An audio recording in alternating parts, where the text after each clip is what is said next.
Well, I wanted it to be like kind of, really, really fast and frightening.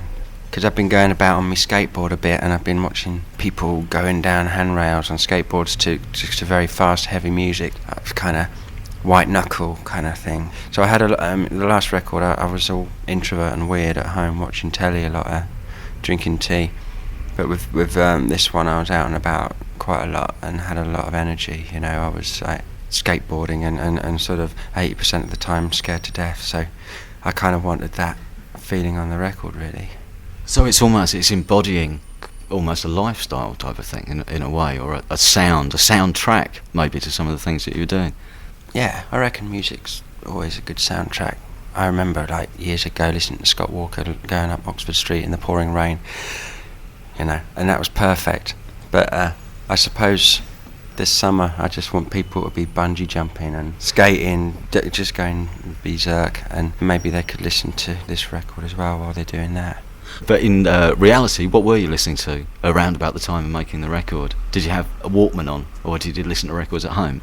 I was having my Walkman on, yeah. I don't listen to music at home very much, actually. I prefer silence or computers or telly, really, which is very boring. But I do like listening to them on headphones while I'm out on my rounds. So I was kind of exploring a lot of stuff that from the Gummo soundtrack, that film Gummo from Harmony Korine, and loads of sort of stuff. The band called Sleep, which is a great big heavy muddy riffs. But for a long time I've been sort of into that kick-ass, denim-wearing rock and roll. It makes me react in the way that I used to listen to Revolution by the Beatles when I was a little kid and on my space opera, bouncing up and down. There's no room to sort of take it to pieces and think too hard about it. You just sort of, you're in amongst it. Yeah, I like that.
Mission of Burma. I got introduced to Mission of Burma by a friend of mine, and probably in the mid-90s. I wrote to Ace of Hearts Records wanting to get the lyrics so I could get it right, and so I've been in contact with Clint Connolly and Roger Miller from that group from the early 80s, so that, I can't believe really if I think about them being 18 years old, those songs, or something like that. But they were really, really supportive, and I just thought those two songs were very important to me. They seem to really describe a lot of how I was feeling. Because one of them is, that's when I reached for my revolver. Mm. Does that sum up a state of mind then at one point? Kind of. I don't know. I was doing this interview and someone said, did you record that because you're suicidal? And I'd never thought of it like that.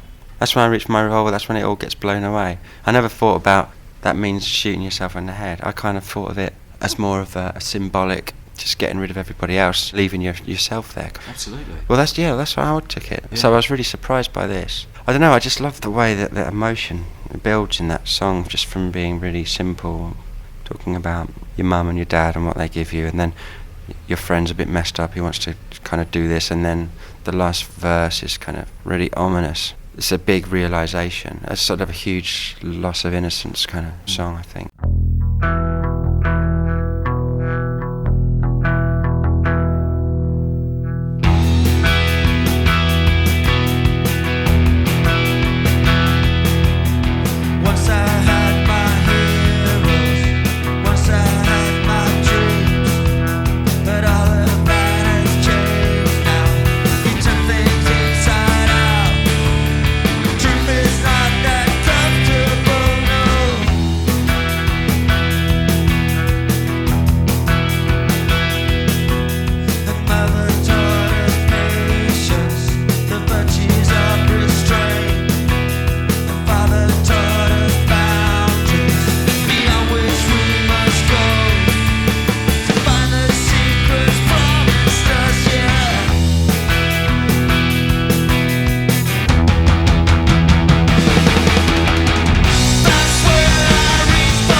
I'm feeling really different now to when I recorded it. I'm quite sort of happy. Now I've exercised all that stuff. And at the time, I don't know, I must have been quite frustrated, and I remember that it was very, very crucial that I recorded the record, because I was going to be a dad, and I might not ever get the chance to do any recording again of my own for kind of fun or anything else. So I was kind of really desperate, so I still did it really fast, and I still did it just careering around the studio like a nutter, trying to play everything at the same time. And this kind of like, it picks up who that from the last record sort of finishes, or something like that. but there's still kind of Keep Hope Alive, which is still a little bit maudlin and miserable, like the first record, really. But I really didn't think I was going to make another record after the first one, let alone I didn't think I was capable of writing songs like this, really.